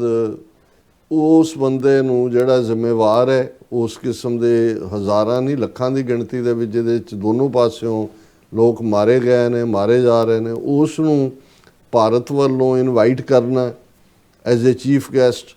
ਔਰ ਉਸ ਦੌਰ ਦੇ ਵਿੱਚ ਜਦੋਂ ਕਿ ਭਾਰਤ ਖੁਦ ਜਿਹੜਾ ਹੈ ਉਹ ਬਹੁਤ ਵਲਨਰੇਬਲ ਹੈ। ਅਮਰੀਕਾ ਦੇ ਨਾਲ ਟ੍ਰੇਡ ਡੀਲ ਸਾਈਨ ਨਹੀਂ ਹੋਈ ਅਜੇ, ਯੂਰਪੀਅਨ ਯੂਨੀਅਨ ਦੇ ਨਾਲ ਜਿਹੜੀ ਗੱਲਬਾਤ ਹੈ ਉਹ ਜਿਹੜੀ ਹੈ ਵਿਚਕਾਰ ਹੀ ਫਸੀ ਹੋਈ ਹੈ ਉਸ ਨੂੰ। ਔਰ ਦੂਸਰਾ ਅਸੀਂ ਦੇਖਦੇ ਹਾਂ ਕਿ ਵੀ ਇਸ ਵਰ੍ਹੇ ਦੇ ਵਿੱਚ ਹੁਣ ਭਾਰਤ ਨੇ ਜਰਮਨ ਚਾਂਸਲਰ ਫ੍ਰੈਡਰਿਕ ਮਿਕ ਨੂੰ ਇੰਡੀਆ ਸੱਦਿਆ ਹੋਇਆ ਜਨਵਰੀ ਦੇ ਮਹੀਨੇ 'ਚ। ਇਸੇ ਤਰ੍ਹਾਂ 26 ਜਨਵਰੀ ਰਿਪਬਲਿਕ ਡੇ ਫੰਕਸ਼ਨ ਦੇ ਉੱਤੇ ਜਿਹੜੀ ਖਾਸ ਤੌਰ 'ਤੇ ਉਰਸੁਲਾ ਵੌਨ ਡੈਰ ਲੈਨ ਤੇ ਐਂਟੋਨੀ ਕੋਸਟਾ, ਇਹ ਜਿਹੜੀ ਯੂਰਪੀਅਨ ਯੂਨੀਅਨ ਦੀ ਟੌਪ ਲੀਡਰਸ਼ਿਪ ਹੈ, ਇਹ ਰਿਪਬਲਿਕ ਡੇ ਗੈਸਟ ਦੇ ਤੌਰ ਤੇ ਦਿੱਲੀ 'ਚ ਹੋਣੇ ਨੇ। ਔਰ ਇਸੇ ਤਰ੍ਹਾਂ ਟ੍ਰੇਡ ਡੀਲ ਜਿਹੜੀ ਯੂਰਪ ਦੇ ਨਾਲ ਵੀ ਅਜੇ ਔਰ ਅਮਰੀਕਾ ਦੇ ਨਾਲ ਵੀ ਅਜੇ ਸਾਈਨ ਨਹੀਂ ਹੋਈ। ਸੋ ਇਹਨਾਂ ਸਾਰਿਆਂ ਦੇ ਚੱਲਦੇ ਆ ਪੁਤਿਨ ਆ ਕੇ ਉੱਥੇ ਉਹਦਾ ਸ਼ੁਰੂ ਹੋ ਗਿਆ, ਉਹਨੂੰ ਬੜੀ ਰੈੱਡ ਕਾਰਪੇਟ ਵੈਲਕਮ, ਔਰ ਉਹ ਆ ਕੇ ਮੋਦੀ ਦੀ ਕਾਰ 'ਚ ਬੈਠਾ, ਮੋਦੀ ਦੀ ਉਹੀ ਭਾਲੂ ਜੱਫੀ। ਔਰ ਦੂਸਰਾ ਲੇਕਿਨ ਠੀਕ ਆਪਣੀ ਵਿਜ਼ਿਟ ਤੋਂ ਪਹਿਲਾਂ ਉਹਨੇ ਇੰਡੀਆ ਟੁਡੇ ਨੂੰ ਵੀ ਇੰਟਰਵਿਊ ਦਿੱਤਾ, ਦੂਸਰਿਆਂ ਨੂੰ ਵੀ ਦਿੱਤਾ, ਔਰ ਈਵਨ ਹੁਣ ਵੀ ਜੇ ਤੁਸੀਂ BBC ਦੀ ਟੌਪ ਨਿਊਜ਼ ਅੱਜ ਦੀ ਦੇਖੋਗੇ ਤੇ ਉਹ ਇਹ ਕਹਿ ਕੇ ਆਇਆ ਕਿ ਜੀ ਮੈਂ Putin says Russia will take all of Ukraine's Donbas region militarily or otherwise ਕਿ ਜੀ ਜਿਹੜਾ ਹੁਣ ਇਹ ਦੋ ਵੱਡੇ ਰੀਜਨ ਯੂਕਰੇਨ ਦੇ ਜਿਨ੍ਹਾਂ ਦੇ ਉੱਤੇ ਰਸ਼ੀਅਨ ਕਲੇਮ ਰਿਹਾ ਔਰ ਉਹਨਾਂ 'ਚੋਂ ਉਹਨਾਂ ਨੇ ਕਾਫੀ ਆਲਮੋਸਟ ਟੋਟਲ ਜਿਹੜੀ ਟੈਰੀਟਰੀ ਯੂਕਰੇਨ ਦੀ ਹੈ 20% ਦੇ ਕਰੀਬ ਉਹ ਪਹਿਲਾਂ ਹੀ ਉਹਨੇ ਖੋਹ ਲਈ ਹੋਈ ਹੈ। ਸਿਰਫ 5000 ਸਕੁਅਰ ਕਿਲੋਮੀਟਰ ਦਾ ਏਰੀਆ ਐਸਾ ਬਚਿਆ ਹੈ ਉਹ ਡੌਨਸਟਕ ਦੇ ਵਿੱਚ ਹੈ ਜਿਹੜਾ ਯੂਕਰੇਨ ਦੇ ਕੰਟਰੋਲ 'ਚ ਹੈ। ਇਹਦੇ ਬਾਵਜੂਦ ਕਿ ਫੌਜੀ ਮੁਹਿੰਮ ਦੇ ਬਾਵਜੂਦ ਉਹਨੂੰ ਨਹੀਂ ਔਰ ਉਹ ਕਹਿ ਰਿਹਾ ਪੁਤਿਨ ਕਿ ਜੀ ਇਹਨੂੰ ਵੀ ਮੈਨੂੰ ਫੜਾਓ ਔਰ ਜਦੋਂ ਤੱਕ ਇਹ ਨਹੀਂ ਮਿਲਦਾ ਉਹ ਬਿਲਕੁਲ ਕੋਈ ਪੀਸ ਦੀ ਜਾਂ ਕੋਈ ਦੂਜੀ ਗੱਲ ਹੀ ਨਹੀਂ ਹੈ। ਔਰ ਬਹੁਤ ਸਾਰਾ ਇਲਾਕਾ ਜਿਵੇਂ ਅਸੀਂ ਕਿਹਾ 20% ਟੈਰੀਟਰੀ ਪਹਿਲਾਂ ਹੀ ਉਹਨਾਂ ਦੇ ਕੋਲ ਹੈ। ਹੁਣ ਇਹਨਾਂ ਹਾਲਾਤਾਂ ਦੇ ਵਿੱਚ ਭਾਰਤ ਦੀ ਜਿਹੜੀ ਯਾਤਰਾ ਹੈ ਔਰ ਇੰਡੀਅਨ ਮੀਡੀਆ ਵੀ ਕਹਿ ਰਿਹਾ ਕਿ Putin's India visit tense tight rope walk for Modi government. ਇਹ ਗੱਲ ਕਿੱਧਰ ਨੂੰ ਜਾਏਗੀ? ਪਰ ਇਸ ਤੋਂ ਵੀ ਬਿਯੋਂਡ ਉਹਨੇ ਆਉਣ ਤੋਂ ਪਹਿਲਾਂ ਜਿਹੜਾ ਇੱਕ ਇੰਟਰਵਿਊ ਦਿੱਤਾ ਹੈ ਪੁਤਿਨ ਨੇ, ਜਿਸ ਦਾ ਮੈਂ ਅੰਗਰੇਜ਼ੀ ਦੇ ਨਹੀਂ ਪੜਾਂਗਾ, ਪੰਜਾਬੀ ਉਹ ਲੱਥਾ ਇਹ ਬਣਦਾ ਕਿ ਰੂਸ ਦੇ ਪ੍ਰੈਜ਼ੀਡੈਂਟ ਪੁਤਿਨ ਨੇ ਯੂਰਪ ਦੇ ਦੇਸ਼ਾਂ ਨੂੰ ਚੇਤਾਵਨੀ ਦਿੱਤੀ ਹੈ ਕਿ ਰੂਸ ਯੂਰਪ ਨਾਲ ਜੰਗ ਨਹੀਂ ਚਾਹੁੰਦਾ, ਪਰ ਜੇ ਯੂਰਪ ਜੰਗ ਲੜਨਾ ਚਾਹੁੰਦਾ ਹੈ ਤਾਂ ਰੂਸ ਜਵਾਬ ਦੇਣ ਲਈ ਪੂਰੀ ਤਰ੍ਹਾਂ ਤਿਆਰ ਹੈ। ਇਹ ਜੰਗ ਇੰਨੀ ਜਲਦੀ ਖਤਮ ਹੋ ਜਾਏਗੀ ਕਿ ਗੱਲਬਾਤ ਕਰਨ ਵਾਲਾ ਵੀ ਕੋਈ ਨਹੀਂ ਬਚੇਗਾ। ਹੁਣ ਇਸ ਦਾ ਮਤਲਬ ਇਹ ਹੈ ਵੀ ਉਹ ਸਿੱਧਾ ਨਿਊਕਲੀਅਰ ਜੰਗ ਦੀ ਧਮਕੀ ਦੇ ਰਿਹਾ, ਕਿਉਂਕਿ ਉਹਨੂੰ ਵੀ ਪਤਾ ਹੈ ਕਿ ਵੀ ਜੇ ਰੂਸ ਨਿਊਕਲੀਅਰ ਯੂਜ਼ ਕਰੇਗਾ, ਨਿਊਕਲੀਅਰ ਟਿਪਡ ਮਿਸਲ, ਤੇ ਫਰਾਂਸ ਦੇ ਕੋਲ ਵੀ ਨਿਊਕਲੀਅਰ ਪਾਵਰ ਹੈ, ਬਰਤਾਨੀਆ ਦੇ ਕੋਲ ਵੀ ਨਿਊਕਲੀਅਰ ਪਾਵਰ ਹੈ, ਔਰ ਫਿਰ ਯੂਰਪ ਕਿੰਨਾ ਕੁ ਹੈ। ਫਿਰ ਇਹ ਹੈ ਇਹ ਠੀਕ ਹੈ ਵੀ ਜਿਹੜੀ ਵੀ ਜੰਗ ਜੇ ਫੁੱਲ ਸਕੇਲ ਵਾਰ ਹੋਏਗੀ ਤਾਂ ਫਿਰ ਕੋਈ ਗੱਲਬਾਤ ਲਈ ਨਹੀਂ ਬਚੇਗਾ। ਕੋਈ ਵੀ ਮਤਲਬ ਇਹ ਹੈ ਕਿ ਐਵਰੀਥਿੰਗ ਵਿਲ ਬੀ ਡਿਸਟਰੋਇਡ। ਹੁਣ ਇਹ ਸਾਰੇ ਦੇ ਚੱਲਦਿਆਂ ਭਾਰਤ ਦੇ ਵਿੱਚ ਪੁਤਿਨ ਹਾਲਾਂ ਜੋ ਉਹਨਾਂ ਦੀਆਂ ਡਿਫੈਂਸ ਡੀਲ ਕੀ ਹੋਏਗੀ, ਦੂਜਾ ਕੀ ਉਹ ਕੋਈ ਬਹੁਤ ਲੰਮਾ ਚੌੜਾ ਮੈਨੂੰ ਨਹੀਂ ਲੱਗਦਾ ਕਿ ਭਾਰਤ ਆਊਟ ਆਫ ਦਾ ਵੇ ਜਾਏਗਾ। ਆਲਰੇਡੀ ਜਿਹੜੀ ਅਮਰੀਕਾ ਦੀ ਧਮਕੀ ਦੇ ਥੱਲੇ ਜਿਹੜਾ ਭਾਰਤ ਦੀਆਂ ਪ੍ਰੋਮੀਨੈਂਟ 2-3 ਕੰਪਨੀਆਂ ਨੇ ਉਹ ਖਰੀਦਣਾ ਬੰਦ ਕੀਤਾ ਹੋਇਆ ਕਰੂਡ ਆਇਲ। ਰਸ਼ੀਆ ਉਹ ਇਹ ਕਹਿ ਵੀ ਰਿਹਾ ਕਿ ਵੀ ਅਸੀਂ ਜਿਹੜਾ ਉਹ ਇਸ ਨੂੰ ਜਾਰੀ ਰੱਖਾਂਗੇ, ਸਾਡੀ ਟ੍ਰੇਡ ਡੀਲ, ਸਾਡੇ ਸਬੰਧ ਜਿਹੜੇ ਨੇ ਉਹ ਇਹ ਬਰਾਬਰ ਜਾਰੀ ਰਹਿਣਗੇ। PM goes all out to receive time-tested friend as Putin slams tariffs on India। ਹੁਣ ਜੇ ਜਰਮਨੀ, ਫਰਾਂਸ ਔਰ UK ਦੇ ਐਂਬੈਸਡਰਸ ਨੇ ਓਪਨ ਲੈਟਰ ਲਿਖਿਆ ਕਿ ਭਾਈ ਪੁਤਿਨ ਵਾਰ ਕ੍ਰਿਮੀਨਲ ਹੈ, ਔਰ ਦੂਸਰਾ ਤੇ ਇੰਡੀਅਨ ਫੋਰਨ ਮਿਨਿਸਟਰੀ ਨੇ ਪ੍ਰੋਟੈਸਟ ਕੀਤਾ ਕਿ ਜੀ ਇਹ ਇੱਥੇ ਐਂਬੈਸਡਰਸ ਨੂੰ ਕੀ ਹੱਕ ਹੈ। ਹੁਣ ਜੇ ਪੁਤਿਨ ਉਸ ਥਾਂ ਤੇ ਖਲੋ ਕੇ ਇਹ ਕਹਿੰਦਾ ਹੈ ਕਿ ਜੀ ਭਾਰਤ ਦੇ ਉੱਤੇ ਜਿਹੜੇ ਟੈਰਿਫ ਲਾਏ ਨੇ ਅਸੀਂ ਉਹਨਾਂ ਨੂੰ ਬਿਲਕੁਲ ਭਾਰਤ ਨੂੰ ਕਿਸੇ ਪ੍ਰੈਸ਼ਰ 'ਚ ਨਹੀਂ ਆਉਣਾ ਚਾਹੀਦਾ, ਕਿਸੇ ਦੀ ਪਰਵਾਹ ਨਹੀਂ ਕਰਨਾ ਚਾਹੀਦੀ, ਔਰ ਨਾਲ ਦੀ ਨਾਲ ਉਹਨਾਂ ਦਾ ਰਸ਼ੀਅਨ ਡਿਫੈਂਸ ਮਿਨਿਸਟਰ ਕਹਿ ਰਿਹਾ our countries are tied with a solid time proven friendship. ਸਾਡੀ ਫਰੈਂਡਸ਼ਿਪ ਜਿਹੜੀ ਹੈ ਉਹ ਸਮੇਂ ਨੇ ਪਰਖੀ ਹੋਈ ਹੈ। ਔਰ ਇਹ ਸਾਰੇ ਦੇ ਉੱਤੇ ਟਰੰਪ ਨੇ ਕੀ ਕਿਹਾ ਹੋਇਆ ਜਦੋਂ ਮੋਦੀ ਔਰ ਪੁਤਿਨ ਪਹਿਲਾਂ ਮਿਲੇ ਚਾਈਨਾ ਦੀ ਉਸ ਕਨਕਲੇਵ ਦੇ ਉੱਤੇ, ਉਹ ਟਵੀਟ ਮੈਂ ਰਿਮਾਈਂਡ ਕਰਵਾਵਾਂਗਾ। ਹਾਲਾਂਕਿ ਇੱਕ ਜਿਹੜੇ ਵੈਸਟ ਏਸ਼ੀਆ ਦਾ ਕਾਫੀ ਸਟ੍ਰੈਟਜਿਕ ਨੁਕਤੇ ਦੇ ਉੱਤੇ ਵੇਲੇ ਅਨਵਦ ਹੈ, ਉਹਨੇ ਇਹ ਕਿਹਾ ਵੀ US tensions will ease if India's call to end Ukraine conflict goes well with Putin। ਕਿ ਜੇ ਇੰਡੀਆ ਆਪਣਾ ਇਨਫਲੂਐਂਸ ਯੂਜ਼ ਕਰੇ ਕਿ ਪੁਤਿਨ ਦੇ ਉੱਤੇ ਪ੍ਰਵੇਲ ਕਰੇ ਕਿ ਉਹਨੂੰ ਐਂਡ ਕਰ ਦੇ ਜਿਹੜੀ ਯੂਕਰੇਨ ਵਾਰ। ਇਹ ਨੈਕਸਟ ਮੋਦੀ ਦੇ ਵਿੱਚ ਕੀ ਹਿੰਮਤ ਹੈ ਜਾਂ ਉਹਦਾ ਕੀ ਹੈ ਜਦੋਂ ਤੁਸੀਂ ਆਪ ਮੰਗਤਿਆਂ ਵਾਂਗ ਕਿਸੇ ਦਾ ਅੰਬਰੇਲਾ ਲੱਭ ਰਹੇ ਹੋ, ਆਪਣੀ ਸਿਕਿਉਰਿਟੀ ਅੰਬਰੇਲਾ, ਤੇ ਉਹਨੂੰ ਤੁਸੀਂ ਕੀ ਐਡਵਾਈਸ ਦਿਓਗੇ? ਲੇਕਿਨ ਇਸ ਸਭ ਦੇ ਬਾਵਜੂਦ ਇਹਦੇ 'ਚ ਕੋਈ ਸ਼ੱਕ ਨਹੀਂ ਹੈ ਕਿ ਇਹ ਬਹੁਤ ਵੱਡਾ ਗੈਂਬਲ ਹੈ ਜਿਹੜਾ ਮੋਦੀ ਜਾਂ ਭਾਰਤੀ ਨੀਤੀ ਘਾੜਿਆਂ ਨੇ ਖੇਲੇ। ਔਰ ਅਮਰੀਕਾ ਔਰ ਯੂਰਪ ਜਿਹੜਾ ਇਕੱਲੀ ਕੈਰੀ ਆਖੀ ਨਹੀਂ ਹੈ, ਇਸ ਅਸੀਂ ਦੇਖਾਂਗੇ ਕਿ ਅਗਲੇ 48 ਘੰਟੇ ਬਾਅਦ ਇਹ ਸਾਰੇ ਚੋਂ ਕੀ ਨਿਕਲ ਸਕਦਾ ਹੈ ਐਸਾ ਜਿਹੜਾ ਕੋਈ ਇਸ ਤੋਂ ਅੱਗੇ ਤਾਂ ਹੁਣ ਕੀ ਹੈ ਹਾਂ ਜੇ ਯੂਕਰੇਨ ਵਾਰ ਜਿਵੇਂ ਅਸੀਂ ਕੱਲ ਵੀ ਕਿਹਾ ਸੀ ਵੀ ਇਹ ਖਤਮ ਹੋ ਜਾਂਦੀ ਜਿਹੜੀ ਅਮਰੀਕਾ ਨੇ ਵੀ ਗੱਲਬਾਤ ਤੋਰੀ ਹੋਈ ਹੈ ਪਰ ਹੁਣ ਜ਼ੈਲੈਂਸਕੀ ਨੇ ਇਹ ਕਿਹਾ ਹੁਣ ਉਹ ਕਹਿ ਰਿਹਾ ਜੀ ਅਸੀਂ ਜਿਹੜਾ 5000 ਸਕੁਅਰ ਕਿਲੋਮੀਟਰ ਏਰੀਆ ਡੋਨੇਟਸਕ ਦਾ ਹੈਗਾ ਉਹ ਵੀ ਲੈਣਾ ਤੇ ਇਹ ਨੈਗੋਸ਼ੀਏਸ਼ਨ ਦਾ ਆਧਾਰ ਹੈ ਤਾਂ ਉਹਨੇ ਜ਼ੈਲੈਂਸਕੀ ਨੇ ਕਿਹਾ ਵੀ ਜਿਹੜੀ ਚੀਜ਼ 3 ਸਾਲ ਫੌਜੀ ਤਾਕਤ ਨਾਲ ਰੂਸ ਨਹੀਂ ਲੈ ਸਕਿਆ ਤੁਸੀਂ ਕਹੋ ਜੀ ਕਿ ਅਮਨ ਸਮਝੌਤੇ 'ਚ ਅਸੀਂ ਤੁਹਾਡੇ ਅੱਗੇ ਉਹ ਸਰੈਂਡਰ ਕਰ ਦਿਆਂਗੇ ਸੋ ਟਫ ਟਾਕ ਚੱਲ ਰਹੀ ਹੈ ਦੂਜੇ ਪਾਸੇ ਜੇ ਯੂਕਰੇਨ ਵਾਰ ਐਂਡ ਹੋ ਜਾਂਦੀ ਹੈ ਫਿਰ ਇਹ ਹੈ ਕਿ ਭਾਰਤ ਨੂੰ ਕੋਈ ਥੋੜੀ ਬਹੁਤ ਰਾਹਤ ਉਹਦੇ ਤੇ ਰੂਸ ਤੇ ਸੈਂਕਸ਼ਨਸ ਕਿੰਨੀਆਂ ਕੁ ਘਟਣਗੀਆਂ ਉਹ ਕੀ ਹੋਏਗਾ ਲੇਕਿਨ ਇਸ ਪੀਰੀਅਡ 'ਚ ਜੋ ਹਾਲਾਤ ਜਾਂ ਜਿਸ ਕਿਸਮ ਦੀ ਤਿੱਖੀ ਬਿਆਨਬਾਜ਼ੀ ਪੁਤਿਨ ਨੇ ਇੰਟਰਵਿਊ ਤੋਂ ਪਹਿਲਾਂ ਕੀਤੀ ਹੈ ਵਿਜ਼ਿਟ ਤੋਂ ਪਹਿਲਾਂ ਕੀਤੀ ਹੈ ਆਪਣੇ ਇੰਟਰਵਿਊਜ਼ ਦੇ ਵਿੱਚ ਮੈਨੂੰ ਨਹੀਂ ਲੱਗਦਾ ਕਿ ਕੋਈ ਬਹੁਤ ਇਮੀਡੀਏਟ ਰੂਸ ਨੂੰ ਰਾਹਤ ਮਿਲੇਗੀ ਇਹਨਾਂ ਆਰਥਿਕ ਪਾਬੰਦੀਆਂ ਤੋਂ ਜਾਂ ਭਾਰਤ ਨੂੰ ਔਰ ਮੈਂ ਇਹਨੂੰ ਕਲੋਜ਼ ਕਰਨ ਤੋਂ ਪਹਿਲਾਂ ਸੈਗਮੈਂਟ ਨੂੰ ਡੋਨਲਡ ਟਰੰਪ ਦਾ ਇਹ ਟਵੀਟ ਯਾਦ ਕਰਾ ਦਿਆਂ ਜਦੋਂ ਕਿ ਭਾਰਤ ਦਾ ਪ੍ਰਧਾਨ ਮੰਤਰੀ ਮੋਦੀ ਪੁਤਿਨ ਦੇ ਗਲ ਜਾ ਕੇ ਭਾਲੂ ਜੱਫੀ ਪਾ ਕੇ ਲੱਗਾ ਸੀ ਡੋਨਲਡ ਟਰੰਪ ਨੇ ਕਿਹਾ ਸੀ I don't care ਇਹ ਕੁਝ ਮਹੀਨੇ ਪਹਿਲਾਂ ਦੀ ਗੱਲ ਹੈ I don't care what India does with Russia they can take their dead economies down together for all I care we have done very little business with India their tariffs are too high among the highest in the world likewise Russia and the USA do almost no business together let's keep it that way ਹੁਣ ਇਹ ਬੜਾ clearly ਹੈ ਕਿ ਵੀ ਮੈਨੂੰ ਕਹਿੰਦੇ ਮੈਂ I don't give a damn I don't care ਜਦੋਂ ਹੁੰਦਾ I don't give a damn what India does with Russia ਵੀ ਉਹਦੇ ਗਲ ਲੱਗਦਾ ਹੈ ਕਿ ਉਹਦੇ ਨਾਲੋਂ ਡਿਸਟੈਂਸ ਕੋਈ ਪਰਵਾਹ ਨਹੀਂ ਹੈ they can take their dead economies down together